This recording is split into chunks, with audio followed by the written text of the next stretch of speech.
Sebagai peninggalan zaman penjajahan Belanda, keberadaan irigasi Cikole di Kampung Sirnaraga, RW 04, Desa Pagelaran, Kecamatan Ciamas, Kabupaten Bogor, yang dulunya dipenuhi oleh sampah dan tidak terawat, kini kawasan tersebut akan dijadikan kawasan wisata, dan kini tengah dalam progres penataan lingkungan. Kawasan irigasi Cikole seluas 29 hektar mendapat dukungan Kementerian Sosial Republik Indonesia. Irigasi Cikole dilengkapi dengan Taman Gus Ipul sebagai bentuk rasa terima kasih masyarakat Sirnaraga yang telah mendapatkan perhatian khusus dari Menteri Sosial Republik Indonesia dan Dinas Sosial Kabupaten Bogor.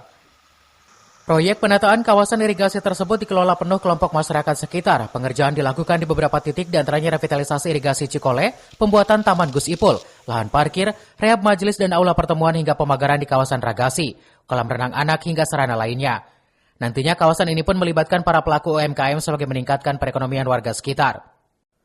Selanjutnya, guna menjaga kawasan irigasi Cikole dan Taman Gus Ipul, kelompok masyarakat beserta warga sekitar membentuk Satgas Lingkungan yang setiap hari akan menjaga kawasan Cikole agar bersih dari sampah.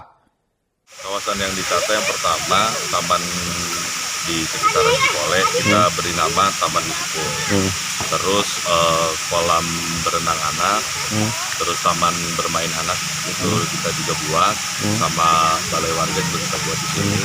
Jalan dirapikan, terus aula yayasan juga kita rapikan juga, sama majelis di Alpala juga kita rapikan. Terus nanti di atas, di hulunya Sungai Cikole atau di Ragasi itu kita buat taman juga, sama buat pos jaga.